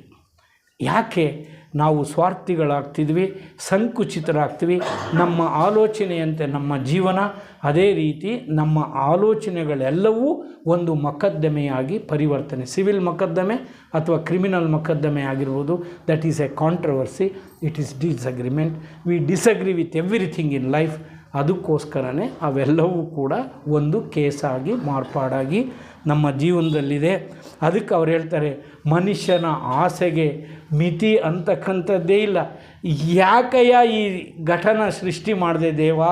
ಆಸೆಗೆ ಇದು ಬೇಕು, ಅದು ಬೇಕು, ಮತ್ತೊಂದು ಬೇಕು ಅಂತ ಇತಿಮಿತಿನೇ ಇಲ್ವಲ್ಲಯ್ಯ. ಅಷ್ಟು ಆಸೆನ ನೀನು ತುಂಬಿ ನಮಗೆ ಈ ಜಗತ್ತಿನಲ್ಲಿ ಇಟ್ಟಿದೆಯಲ್ಲ ನೀನು, ಇದು ಕೊನೆ ಎಂದಪ್ಪ ದೇವರೇ, ಯಾಕೆ ಸೃಷ್ಟಿ ಮಾಡಿದೆಯಾ ಅಂತ ಹೇಳ್ಕೊಂಡು ಅದಕ್ಕೆ ಫ್ಯೂ ಫ್ರಸ್ಟ್ರೇಟೆಡ್ ಸೋಲ್ಸ್, ನಾವು ಏನು ಕಾಡ್ತೀವೋ ನಿರಾಶೆ ಹೊಂದಿರ್ತಕ್ಕಂಥ ಡಿಸಪಾಯಿಂಟೆಡ್, ಅವರು ಹೋಗಿಬಿಟ್ಟು ಈ ಜೀವನವೇ ಬೇಡ ಅಂತ ಹೇಳ್ಕೊಂಡು ನೇಣು ಹಾಕ್ಕೊಂಡು ಮತ್ತೊಂದು ಮುಗಿದೊಂದು ದೇ ಕಮಿಟ್ ಸೈ ದೇ ಪುಟ್ ಅನ್ ಎಂಡ್. ಅಂದರೆ ಈ ಕೊನೆ, ಇಟ್ ಈಸ್ ಅನ್ ಎಂಡ್. ಅಂದರೆ ಏನು, ಅವರು ಜಿಡ್ಡು ಕೃಷ್ಣಮೂರ್ತಿ ಅದು ವಾಟ್ ಈಸ್ ಡೆತ್ ಅನ್ನೋಂಥ ವಿಷಯಕ್ಕೆ ಅವರು ಹೇಳ್ತಾರೆ. ವಾಟ್ ಈಸ್ ಡೆತ್ ಅಂದರೆ ಲಾಸ್ ಆಫ್ ಮೆಮೊರೀಸ್, ಫರ್ಗೆಟಿಂಗ್. ಎಲ್ಲ ನನ್ನ ಏನು ಅಕ್ಯುಮುಲೇಟ್ ಮಾಡಿದ್ದೀನಲ್ಲ ನಾಲೆಡ್ಜ್, ಅಲ್ಲಿಂದ ತಗೊಂಡು ಟಿಪ್ಪು ಸುಲ್ತಾನ್ ಯಾವಾಗ ಹುಟ್ಟಿದ, ಆ ಇಸ್ವಿ, ಡೇಟ್ ಆಫ್ ಬರ್ತು, ಅದನ್ನೆಲ್ಲ ತಗೊಂಡು ಮದಕರಿ ನಾಯಕ ಯಾವಾಗ ಹುಟ್ಟಿದ್ದ, ಈ ಚರಿತ್ರೆ, ಆ ಕವನ, ಈ ಕಥೆ, ಇದೆಲ್ಲ ರಾಮಾಯಣ ಮಹಾಭಾರತ ಎಲ್ಲ ಓದಿ ಸಂಗ್ರಹ ಮಾಡಿ ಅಕ್ಯುಮುಲೇಟ್ ಮಾಡ್ಕೊಂಡಿದ್ದೀನಲ್ಲ, ಇದೆಲ್ಲ ಮರ್ತೋಗುತ್ತಪ್ಪ. ಆವಾಗಲೇ ಮರ್ತೋಗುತ್ತೆ. ಅಲ್ಲಿವರೆಗೂ ನೆನಪಿಟ್ಕೊಂಡೇ ಇರ್ತೀವಿ. ಪುನಃ ಕಂಡವ್ರಿಗೆ ಕೇಳಿದವ್ರಿಗೆ ಹೇಳ್ತಾನೇ ಇರ್ತೀವಿ ಇದನ್ನು ಸ್ಟೋರಿ ಥರ. This is nothing but accumulation. ಇದಕ್ಕೆ ನನ್ನ ಮಾಂಸ ಖಂಡ ಇದೆಲ್ಲ ಏನಿದೆಯೋ, ದಿಸ್ ಈಸ್ ನಥಿಂಗ್ ಬಟ್. ನಾನು ಇಷ್ಟು ಮಗುವಾಗಿದ್ದೆ, ನಮ್ಮ ಅಮ್ಮನಿಗೆ ಗೊತ್ತು. ಆವಾಗ ಇನ್ನೂ ಬಿಲ್ಲಪ್ಪ ಚೆನ್ನಾಗಿ ತಿನ್ನೋ ಬೆಳೆಯೋ ಚೆನ್ನಾಗಿ ತಿನ್ನೋ ಬೆಳೆಯೋ ತಿಂದು ಬೆಳ್ಕೊಂಡಿರು. ಅಷ್ಟು ಬಿಟ್ಟರೆ ಅದೇ ರೀತಿ ಸಂಗ್ರಹ ಮಾಡಿ ಅವ್ರ ಜಗಳ ಇವ್ರ ಜಗಳ ಎಲ್ಲ ತಲೆ ತುಂಬ್ಕೊಂಡು ಕಾಗೆಗಳು ಗೂಗೆಗಳು ಗಿರ್ರ ಗೊರ್ರ ಅವು ಹಿಂಸೆ ಕೊಡೋ ಥರ ನಮ್ಮ ಜೀವನವನ್ನು ನಾವು ಮಾಡ್ಕೊಂಡಿದ್ವಿ. ಅದಕ್ಕೆ ಅವ್ರು ಹೇಳ್ತಾರೆ, ಡಿ ವಿ ಜಿಯವರು, ಮನೆಯ ತೊರೆಯಬಹುದು ಕಣಯ್ಯ, ಮನೆ ಬಿಟ್ಟು ಹೋಗ್ಬೋದು ನೀನು, ಮನವ ತೊರೆಯಲಹುದೇ. ಮನೆಯ ತೊರಿಬೋದು, ನೀನು ಮನೆ ಬಿಟ್ಟು ಹೋಗ್ಬೋದು ಕಣಯ್ಯ, ನಿನ್ನ ಮನಸ್ಸನ್ನೇನಾದರೂ ಬಿಟ್ಟು ಹೋಗ್ತೀಯ, ಅದನ್ನು ನಿನ್ನ ಜೊತೆಗೆ ಹೊತ್ಕೊಂಡು ಹೋಗ್ತೀಯಲ್ಲಯ್ಯ ನೀನು ಅಂತ. ಇದನ್ನು ನೋಡಿದಾಗ ನಮ್ಮ ಅಜ್ಜಿ ಇದ್ದರು ಒಬ್ಬರು, ನಮ್ಮ ಅತ್ತೆ, ನಮ್ಮ ತಂದೆ ತಂಗಿ ನಮ್ಮ ಜೊತೆಗಿದ್ದರು ಬೆಂಗಳೂರಿನಲ್ಲಿ. ಅವರು ಒಂದು ಹೇಳಿದರು, ಒಂದು ಸಣ್ಣ ಕತೆ ಥರ ಹೇಳಿದರು, ಯಾವುದೋ ಮಾತುಕತೆಗೆ ಬಂದಾಗ. ನೋಡು ನಾನು ಹೇಳ್ತೀನಿ ಕೇಳು ಅಂದರು ನಮ್ಮ ಅತ್ತೆ. ಹೇಳತ್ತೆ ಅಂತಂದೆ ನಾನು. ಅವನು ಯಾರೋ ಇದ್ನಂತೆ, ಅವನ ಹೆಂಡ್ತಿ ಅನುಮಾನ ಪಟ್ಟನಂತೆ, ನನ್ನ ಹೆಂಡ್ತಿ ಚೆನ್ನಾಗಿಲ್ಲ, ಅವಳು ಒಳ್ಳೆ ಯಾರ್ದೋ ಜೊತೆಗಿದ್ದಾಳೆ, ಸಂಬಂಧ ಬೆಳೆಸಿದ್ದಾಳೆ ಅಂತ ಅಂದಂತೆ. ಈ ಊರು ಬಿಟ್ಬಿಟ್ರೆ ಅನುಕೂಲ ಆಗುತ್ತೆ ಅಂತ ಅಂದ್ಕೊಂಡಂತೆ ಅವನು. ಅದಕ್ಕೆ ಹೆಂಡ್ತಿಗೆ ಹೇಳಿದಂತೆ, ನಡಿಯ ಇನ್ನೊಂದು ಊರಿಗೆ ಹೋಗೋಣ ಅಂತ. ಆ ಹೆಂಡ್ತಿ ಹೇಳಿದಂತೆ, ಒಲೆ ಆಗಿದೆಯಲ್ಲ, ಈ ಒಲೆನೂ ಮಣ್ಣು ಎಲ್ಲ ತಗೊಂಡು ಒಂದು ಚೀಲದಲ್ಲಿ ಹಾಕಿ ಅಂತ ಹೇಳಿದಂತೆ ಅಂತ. ಆವಾಗ ಆ ಹೆಂಡ್ತಿ ಹೇಳಿದಂತೆ, ಈ ಮಣ್ಣು ಅಂತ ಹೇಳಿದಂತೆ. ಹೇ, ಅಲ್ಲೇನು ಮಣ್ಣಿಲ್ವೇನಂತ, ಮತ್ತು ಅಲ್ಲೇನು ಮಿಂಡ್ರಿಲ್ವೇ ಅಂತ ಹೇಳಿದಂತೆ ಅವಳು. ಅಲ್ಲೇನು ಮಿಂಡ್ರಿಲ್ವೇ ಅಂತ ಹೇಳಿದಂತೆ. ಅದಕ್ಕೆ ಊರು ಬಿಟ್ಟು ಬೇರೂರಿಗೆ ಹೋದರೆ ವಿಧಿತ ಬೇರಾದೀತೆ. ಊರ ಬಿಟ್ಟು ಬೇರೂರಿಗೆ ಹೋದರೆ, ಈ ಊರು ಸರಿ ಇಲ್ಲ ಅಂತ ಇನ್ನೊಂದು ಊರಿಗೆ ಹೋದರೆ, ಊರ ಬಿಟ್ಟು ಬೇರೂರಿಗೆ ಹೋದರೆ ವಿಧಿ ತಾ ಬೇರಾದೀತೆ. ಅದು ಚೇಂಜ್ ಆಗುತ್ತಾ? ನಮ್ಮ ಹಣೆ ಬರ ಎಲ್ಲೋದ್ರೂ ನಮ್ಮ ಹಣೆ ಬರವೇ ಇದ್ದ ಕಡೆನೇ ಒಂದು ಕಾಲು ಭದ್ರವಾಗಿ ಊರ್ಕೆಂದು ಕಷ್ಟ ಸುಖಗಳನ್ನು ಅನುಭವಿಸಿ ನಮ್ಮ ಕೊನೆಯನ್ನು ನಾವು ಕಂಡ್ಕೋಬೋದು ಅನ್ನುವಂಥದ್ದಾಗಿ. ಆಮೇಲೆ ಈ ಪ್ರೀತಿಯ ಹುಚ್ಚು, ಆಮೇಲೆ ಸೊಗಸ್ಸಿನ ಬಗ್ಗೆನೂ ಕೂಡ ಅವ್ರು ಹೇಳ್ತಾರೆ ನೋಡಿ. ಇದನ್ನು ರಾಜಾಜಿಯವರು ಕೂಡ ಅವ್ರ ಪುಸ್ತಕದಲ್ಲಿ ಬರೀತಾರೆ ಒಂದು ಕಡೆ. ಈ ದೇವರೇ ನಿಂಗೇನೋ ಕಣೆ, ನೀನು ಭಾರಿ ಚೇಷ್ಟೆ ಮನುಷ್ಯ ಕಣೆ, ನೀನು ಬರೀ ಒಂದು ಥರ ಆದರೆ ಸರಿ ಇರಲ್ಲ ಅಂತಂದು ನೀನು ಒಂದೊಂದು ಸಾರಿ ತಂದೆ ಆಗಿಬಿಟ್ಟಿದೆಯಾ. ಪ್ರೀತಿಯ ಹುಚ್ಚು ಅನ್ನೋದು ಹೆಂಗೆ ಬರುತ್ತೆ ಅಂದರೆ, ಆ ಧೃತರಾಷ್ಟ್ರ ಹೋದರೆ ನನಗೆ ಯಾರು, ನನ್ನ ಕುಮಾರ ಎಲ್ಲಿದ್ದಾನೆ, ಇದು ಕೌರವ ಯಾರು, ದುರ್ಯೋಧನ ಎಲ್ಲಿದ್ದಾನೆ ಅಂತಲೇ ಕೇಳ್ತಾ ಇದ್ದಾನೆ ಅವನು. ಆ ಕೃಷ್ಣನಿಗೆ ಇದಕ್ಕೆ ಏನೇನು ನಡೀತೋ ಅನ್ನೋವಂಥದ್ದು ಅವನಿಗೆ ಹೇಳ್ತಾ ಇರಬೇಕಾದ್ರೆ ಸಂಜಯ ನನ್ನ ಮಗ ಎಲ್ಲಿದ್ದಾನಪ್ಪ, ದುರ್ಯೋಧನ ಕ್ಷೇಮವಾಗಿದ್ದಾನ ಅಂತ ಯೋಚನೆ ಮಾಡ್ತಾನೆ. ಇದು ಅಂಧಶ್ರದ್ಧೆ, ಅಂಧಧರ್ಮ. ಇದು ಮಾಡ್ಕೊಳ್ಳೋದು. ಅದಕ್ಕೆ ಅವರು ಹೇಳ್ತಾರೆ, ಪ್ರೀತಿ ಮಾಡೋಕ್ಕೆ ಎಷ್ಟಯ್ಯ ನೀನು ಅವತಾರ ತಾಳ್ತೀಯ. ತಾಯಿಯಾಗಿ ಪ್ರೀತಿ ಮಾಡ್ತೀಯ, ಮಗುವಾಗಿ ಪ್ರೀತಿ ಮಾಡ್ತೀಯ, ತಂದೆಯಾಗಿ ಪ್ರೀತಿ ಮಾಡ್ತೀಯ, ಸ್ನೇಹಿತನಾಗಿ ಪ್ರೀತಿ ಮಾಡ್ತೀಯ, ಅತ್ತೆಯಾಗಿ ಪ್ರೀತಿ ಮಾಡ್ತೀಯ, ಸೊಸೆಯಾಗಿ ಪ್ರೀತಿ ಮಾಡ್ತೀಯ. ಎಷ್ಟು ರೂಪಗಳು ಅಂತ ಇರ್ತೀಯಲ್ಲ ದೇವರೇ. ನೀನು ಒಂದೇ ರೀತಿಯಲ್ಲಿದ್ದಕ್ಕೆ you have divided into many things and then attract ಮಾಡ್ತಾ ಇದೆಯಾ. ಆ ಮ್ಯಾಗ್ನೆಟಿಕ್ ಪವರ್ ಅಂತ ಇದೆ. ಅದಕ್ಕೆ ಏನಮ್ಮ ಚೆನ್ನಾಗಿದೆಯಾ ಅಂತ ನಮ್ಮ ಸೊಸೆ ಆದರೆ ಮಾತ್ರ ಕೇಳೋದು, ಯಜಮಾನಿ ಆದರೂ ಕೇಳೋದೇ ಇಲ್ಲ. ಅಲ್ಲಿರೋ ನಿಂದೇನು ಇದ್ದಿದೆ ಅಂತ ಹೇಳ್ತೀವಿ. ಏನಮ್ಮ ನಿನಗೇನು ಕಷ್ಟ ಆಗಿದೆ ಅಂತ ಕೇಳ್ತೀವಲ್ವ. ನೋಡಿ, ಇದು ಪ್ರೀತಿ ಹೆಂಗೆ ಕೊಯ್ದಾಕುತ್ತೋ ಗೊತ್ತಿಲ್ಲ. ಇದು ಈಗೇನು ಗರ್ಗಸ ಇಲ್ಲ, ಹಗ್ಗ ತಗೊಂಡು ಕಟ್ಟಾಕಿಲ್ಲ. ಅದಕ್ಕೆ ಬತ್ತಿಯೇ ಇಲ್ವೋ ಅಂತ ಹೇಳ್ತಾರೆ. ನಡಿ ಬಂದೆ, ನೀನು ಕರ್ನಲ್ಲಿ ಇನ್ನೇನಿದೆ ಅಂತ ಹೋಗ್ತಾ ಇರ್ತೀವಲ್ಲ. ಇದೇನು ಹಗ್ಗ ತಗೊಂಡು ಕಟ್ಟಾಕಿದಾರೆ, ಎಳಿತಾ ಇದ್ದಾರೆ ನಮ್ಮನ್ನು? ಇಲ್ಲ. ಪ್ರೀತಿ ಅನ್ನುವಂಥ ಬಂಧನ ಎಲ್ಲದಕ್ಕಿಂತ ಮೇರು ಬಂಧನ ಇರ್ಬೋದು. ಅದರಿಂದ ಡಿಟ್ಯಾಚ್ಮೆಂಟ್ ನಮಗೆ ಬೇಕಾಗಿರೋದೇನೆಂದರೆ ನಿರ್ಲಿಪ್ತತೆ. Be in the world. ಈಗ ನೋಡಿ, ಆ ಡಾಕ್ಟ್ರು ಮಾತಾಡ್ತಾಯಿದ್ರು, ಆಸ್ಪತ್ರೆಯಲ್ಲಿ ಒಂದು ನರ್ಸ್ ಇರ್ತಾರೆ ಅಂತ ತಿಳ್ಕೊಳ್ಳಿ. ಆ ಮಗು ಹುಟ್ಟುತ್ತೆ. ಆ ಮಗು ತಾನೇ ಎತ್ತಿರೋ ಮಗುವೇನೋ ಅನ್ನೋ ಥರ ಆಡಿಸ್ತಾಳೆ ಆ ನರ್ಸು. ಅದಕ್ಕೆ ಮುದ್ದು ಕಂದ ಇದಕ್ಕೆ ಸ್ನಾನ ಮಾಡಿಸ್ತಾಳೆ, ಎಲ್ಲ ಅವ್ರ ಅಮ್ಮನ ಕೈಲಿ ಕೊಡ್ತಾಳೆ, ಪ್ರೀತಿ ಮಾಡ್ತಾಳೆ. ಆದರೆ ಅವ್ರ ಅಮ್ಮ ಮಗುನ ತಗೊಂಡು ಹೋಗ್ಬೇಕಾದ್ರೆ 2 ದಿನ 3 ದಿನಕ್ಕೆ ಡಿಸ್ಚಾರ್ಜ್ ಆಗಿ ಹೋಗ್ಬೇಕಾದ್ರೆ ಅವಳು ನನ್ನ ಮಗು ಅಂತ ಅಂದ್ಕೊಳ್ಳಲ್ಲ. ಅಲ್ಲಿವರೆಗೂ ಅಷ್ಟು ಅಪಾರವಾಗಿ ಪ್ರೀತಿಯನ್ನು ಆ ಮಗುವಿಗೆ ಕೊಟ್ಟಿರ್ತಾಳೆ. ಆ ರೀತಿ ನಾವು ಜೀವನದಲ್ಲಿ ಇರಬೇಕು. Be detached, love everything. ಯಾವುದನ್ನು ದ್ವೇಷ ಮಾಡೋಕ್ಕೆ ಹೋಗ್ಬೇಕು. ನಿಮ್ಮನ್ನು ಒಬ್ಬರು ದ್ವೇಷ ಮಾಡ್ತಾರಾ? That's the principle of Yesu Christ. ಅವರೇನು ಹೇಳಿದೆ? You can love. ಇದು ನಾನು ನಿಮ್ಮನ್ನು ಇಷ್ಟಪಡುವಂತಹ ಪ್ರೀತಿ ಮಾಡುವಂತಹ ಅವಕಾಶ ನನಗಿದೆ. ನೀವು ನನ್ನ ಬಗ್ಗೆ ಏನು ಮಾಡ್ತೀರೋ ಅದು ನಿಮಗೆ ಸೇರಿರೋದು. ನಾನೇನು ಮಾಡೋಕ್ಕಾಗಲ್ಲ, ಅದು ನನ್ನ ಕಂಟ್ರೋಲಲ್ಲಿಲ್ಲ. But I can love you. ನಿನ್ನ ಕೈಲಾಗುತ್ತಲ್ಲಯ್ಯ, ಮಾಡಯ್ಯ ನೀನು. ಯು ಲವ್ ಎವ್ರಿಥಿಂಗ್ ಅನ್ನುವಂತಹ ಇದೆ. That is connecting. ಅದೇ ನಮ್ಮ ಬೆಳಗಿನ ಪ್ರಾರ್ಥನೆಯ ಒಂದು ಇದೇನೆಂದರೆ, ಯು ಕನೆಕ್ಟ್ ಎವ್ರಿಬಡಿ.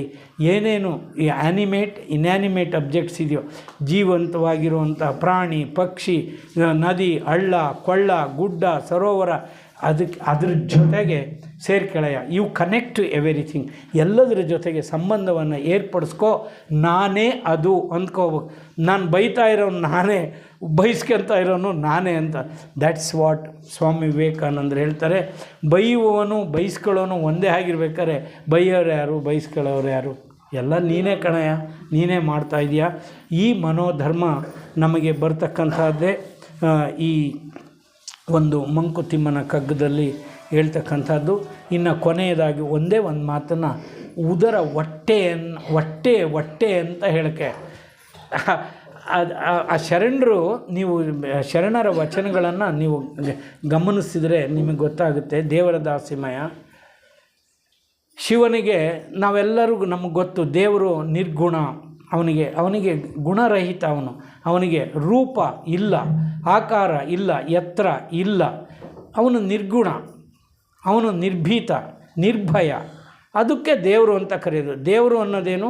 ಆಕಾರ ರಹಿತವಾಗಿರ್ತಕ್ಕಂತಹ, ಚೇತನ ಸ್ವರೂಪಿಯಾಗಿರ್ತಕ್ಕಂತಹ, ನಿರ್ಗುಣನಾಗಿರ್ತಕ್ಕಂಥ, ನಿರ್ಭಯನಾಗಿರ್ತಕ್ಕಂಥ, ರೂಪವೇ ಇಲ್ಲದೆ ಇರತಕ್ಕಂಥ, ರೂಪರಹಿತನಾಗಿರ್ತಕ್ಕಂಥ ಒಂದು ಅದಮ್ಯ ಚೇತನಕ್ಕೆ ನಾವು ಆತ್ಮ ಅಂತ ನಾವು ಕರಿತೀವಿ. ಅವರು ದೇವ್ರದ ಹಸಿಮಯ ಕೇಳ್ತಾರೆ, ಏಯ್ ಶಿವ, ನಿಮ್ಮ ಬಾರೆ, ನಿಂಗೆ ರೂಪನೂ ಇಲ್ಲ, ನಿಂಗೆ ಹೊಟ್ಟೆನೂ ಇಲ್ಲ, ನೀನು ಯಾಕೆ ಸುಳ್ಳು ಹೇಳೋಕ್ಕೆ ಹೋಗ್ತೀಯ? ನನಗೆ ಹೊಟ್ಟೆ ಇದೆ ನೋಡು, ಅದಕ್ಕೆ ಸುಳ್ಳು ಹೇಳ್ತೀನಿ. ಎಷ್ಟು ಚೆನ್ನಾಗಲ್ಲ ಇದು, ಎಷ್ಟು ಚೆಂದ ಇದಕ್ಕೆ. ಅದಕ್ಕೆ ಹೊಟ್ಟೆ ಇರೋನು ಸುಳ್ಳು ಹೇಳ್ತಾನೆ ಕಣಯ್ಯ, ದೇಹ ಇರೋನು, ಬದುಕು ಮಾಡೋನು ಸುಳ್ಳು ಹೇಳ್ತಾನೆ. ನೋಡಿ, ನಾವೆಲ್ಲ ಬದುಕು ಮಾಡ್ತಾಯಿದ್ದೀವಿ, ಪ್ರಾಕ್ಟಿಕಲ್ ಲೈಫಲ್ಲಿ ನಾವು ಇದ್ದೀವಿ. ಹೊಟ್ಟೆ ಉದರ ಇರ್ತಕ್ಕಂಥದ್ದು. ಅದಕ್ಕೆ ಮಂಕುತಿಮ್ಮನ ಕಗ್ಗದಲ್ಲಿ ಹೇಳ್ತಾರೆ, ಉದರ ಪೂಜೆಯ ಮೊದಲ ಪೂಜೆ ಅಂತ ಹೇಳ್ತಾರೆ. ಫಸ್ಟ್ ವರ್ಷಿಪ್ ಯಾವುದಕ್ಕೆ ಮಾಡಬೇಕಂತಂದರೆ ಇದನ್ನು ಮೊದಲು ತುಮ್ಕೆಳೆಯ, ಇನ್ನು ಅದಾದಮೇಲೆ ಉಳಿದಿರ್ತಕ್ಕಂಥ ಎಲ್ಲ ಪೂಜೆ ಇರ್ತಕ್ಕಂಥದ್ದು, ಇನ್ನು ಉಳಿದಿರ್ತಕ್ಕಂಥ ಎಲ್ಲ ವಸ್ತುಗಳ ಪೂಜೆ ನಂತರ ಉದರ ಪೂಜೆಯ ಮೊದಲ ಆದ್ಯತೆಯನ್ನು ನೀವು ಕೊಡಬೇಕು. ನೀವು ಪೋಷಣೆಯನ್ನು ಮಾಡಬೇಕು. ಜೀವನವನ್ನು ಗೌರವಿಸಿ, ಜೀವನವನ್ನು ಪಾಲಿಸಿ, ಬದುಕಿನಿಂದ ವಿಮುಖರಾಗಬೇಡಿ. ಆತ್ಮಸ್ಥೈರ್ಯದಿಂದ ಬದುಕುವಷ್ಟು ಸಾರ್ಥಕ ಬದುಕನ್ನು ಬದುಕಿ ಅನ್ನುವುದೇ ಮಂಕುತಿಮ್ಮನ ಕಗ್ಗ. ನನಗೆ ಅನ್ನಿಸ್ತಿದೆ ಮಕ್ಕಳುಗಳೆಲ್ಲ ಇದನ್ನು ಸ್ಟಡಿ ಮಾಡಬೇಕು. ಅದರಿಂದ ಯಾರ್ಯಾರು, ನಾನು ರಿಕ್ವೆಸ್ಟ್ ಮಾಡ್ತೀನಿ ಇದು ಅಧ್ಯಕ್ಷರನ್ನು, ಯಾರ್ಯಾರು ನಿಮಗೆ ಮಂಕುತಿಮ್ಮನ ಕಗ್ಗ ಬೇಕು ಅಂದರೆ ದಯವಿಟ್ಟು ಹೆಸರು ಬರೆಸಿರಿ ಅವ್ರ ಹತ್ರ. ಅದಕ್ಕೆ ಎಷ್ಟು ಚಾರ್ಜ್ ಆಗುತ್ತೆ ಅಂತ ಅವ್ರು ತಿಳ್ಕೊಳ್ತಾರೆ. ಆ ಚಾರ್ಜಿಗೆ ಪುಸ್ತಕಗಳನ್ನು ತರಿಸಿ ಇಲ್ಲೇ ನಿಮಗೆ ಲಭ್ಯ ಆಗೋ ಥರ ನಾವು ಮಾಡ್ತೀವಿ. ಯಾಕೆ ಅಂತಂದರೆ ಇದನ್ನು ಎಲ್ಲ ಮಕ್ಕಳಿಗೂ ನೀವು ಓದಿಸ್ಬೇಕು, ನೀವು ಕೂಡ ಈ ವಯಸ್ಸಿನಲ್ಲಿ ಓದಬೇಕು. ಅದು ನಮ್ಮ ಆತ್ಮಶಕ್ತಿ, ಅದು ಅಸಾಧಾರಣವಾದಂಥ ಬದುಕಿನ ಕಲೆಯನ್ನು ನಮಗೆ ಕಲಿಸ್ಕೊಡುತ್ತೆ. ಅದಕ್ಕಾಗಿ ಮಂಕುತಿಮ್ಮನ ಕಗ್ಗವನ್ನು ಓದಬೇಕು ಅಂಥೇಳಿ ನನಗೆ ಕೊಟ್ಟ ಅವಕಾಶಕ್ಕಾಗಿ ಗೌರವಪೂರ್ವಕವಾಗಿ ನಮಿಸಿ ನನ್ನ ಮಾತು ಮುಗಿಸ್ತೇನೆ. ನಮಸ್ಕಾರ.